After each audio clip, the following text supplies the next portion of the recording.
தமிழகம் மற்றும் புதுச்சேரியில் வாக்கு எண்ணிக்கை மையங்களில் வாக்குப்பதிவு இயந்திரங்களுக்கு பலத்த பாதுகாப்பு, சிசிடிவி கேமராக்கள் அமைத்து தீவிர கண்காணிப்பு.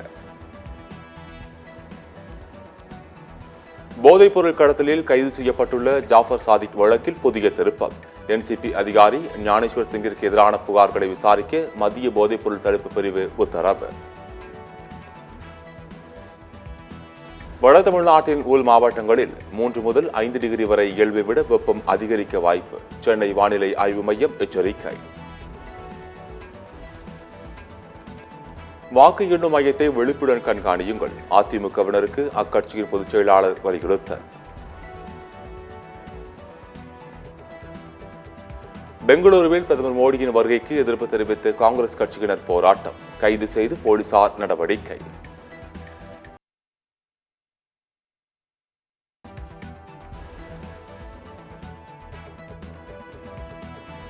ஊழல் பள்ளியை பிரதமர் மோடி நடத்தி வருகிறார், காங்கிரஸ் எம்பி ராகுல் காந்தி விமர்சனம்.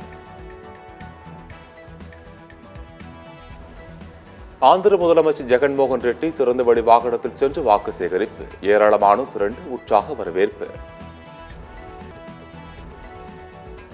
தனது மனைவியின் உடலில் கழிவறை சுத்தம் செய்யும் திரவம் கலக்கப்பட்டுள்ளதாக இம்ரான்கான் குற்றச்சாட்டு, அவரது உடல்நிலை நலிவடைந்து வருவதாகவும் வேதனை.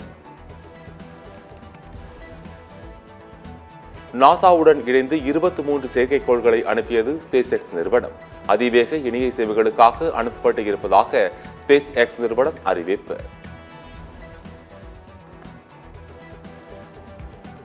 பாகிஸ்தானில் எக்ஸ் தளத்திற்கு தடை விதிப்பு, பாகிஸ்தான் அரசின் சட்டப்பூர்வ உத்தரவுகளை கடைபிடிக்க தவறியதாக விளக்கம்.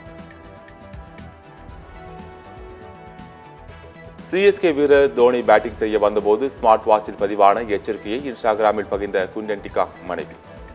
ரசிகர்களின் கூச்சல் இதே அளவு நீடித்தால் 10 நிமிடங்களில் காது கேளாமல் போய்விடும் என கமெண்ட்.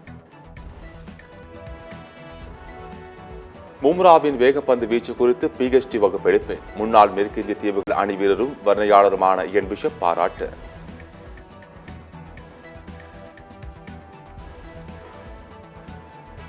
புள்ளி பட்டியலில் முன்னேறப் போவது யார்? டெல்லி ஹைதராபாத் அணிகள் இன்று பல பரீட்சை.